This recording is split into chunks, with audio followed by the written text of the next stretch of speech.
বিএফইউজের সভাপতি রুহুল আমিন গাজীর নামাজে জানাজা জাতীয় প্রেস ক্লাবে অনুষ্ঠিত হয়েছে। জানাজায় ইমামতি করেন জামাতের আমির ডক্টর শফিকুর রহমান।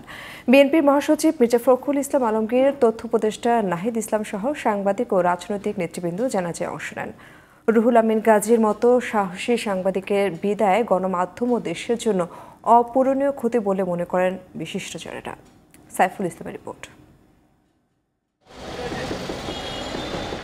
বৃষ্টির কারণে জাতীয় প্রেস ক্লাব মিলনায়তনের ভেতরে বিএফইউজের সভাপতি রুহুল আমিন গাজীর নামাজ জানাজা অনুষ্ঠিত হয়।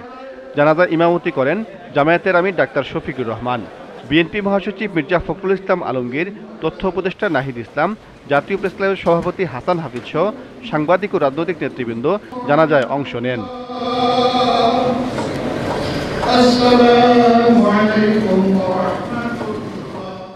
জানাজার পর রুহুল আমিন গাজীর কফিনে শ্রদ্ধা জানান বিএনপি মহাসচিব মির্জা ফখরুল ইসলাম আলমগীর।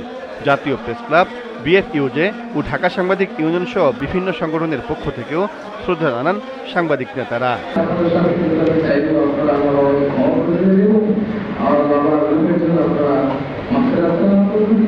তথ্য উপদেষ্টা নাহিদ ইসলাম বলেন, রুহুল আমিন গাজী ছিলেন ফ্যাসিবাদ বিরোধী আন্দোলনের অগ্রসৈনিক।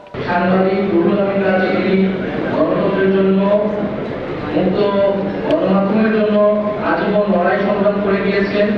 তার সেই পথকে আমরা সকলে অনুসরণ করব এবং রুহুল আমিন গাজী যার জন্য লড়াই করেছেন, গণতন্ত্রের জন্য, সেই গণতন্ত্র প্রতিষ্ঠায় আমরা সকলে ঐক্যবদ্ধভাবে ভূমিকা পালন করব এবং এই বাংলাদেশকে আমরা সম্পূর্ণরূপে ফ্যাসিবাদ মুক্ত করব, গণমাধ্যমকে ফ্যাসিবাদ মুক্ত করব।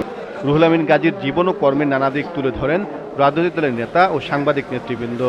বাংলাদেশের সাংবাদিকতা জগতে যে নির্ভীক সাংবাদিক হিসাবে এবং মজলুম সাংবাদিক হিসাবে উনি বিনা কারণে 17 মাস জেল খেটেছেন।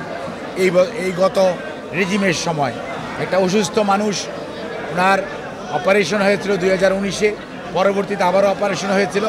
সত্যিকার অর্থে 17 মাস জেলখানায় থাকা অবস্থায় ওনার সঠিক চিকিৎসা করা যায় নাই। ঢাকা সাংবাদিক ইউনিয়নের পক্ষ থেকে সাংবাদিকদের এই অবিসংবাদিত নেতা বীর মুক্তিযোদ্ধা রুহুল আমিন গাজীকে হারিয়ে আমরা সবাই শোকাহত। আমরা দেশ এবং জাতির কাছে রুহুল আমিন গাজীর জন্য দোয়া প্রার্থনা করছি। আল্লাহ জানে তাকে দুনিয়ার জীবনের যেভাবে সফলতার সাথে কাটিয়েছেন, আখিরাতে যাতে তাকে জান্নাতের উচ্চ মাকামে আল্লাহ রাব্বুল আলামিন তাকে প্রতিষ্ঠিত করেন, সেই দোয়া প্রত্যাশা করছি। জাতীয় প্রেস ক্লাবের পর ঢাকা রিপোর্টার্স ইউনিটিতে রুহুল আমিন গাজীর দ্বিতীয় জানাজা অনুষ্ঠিত হয়।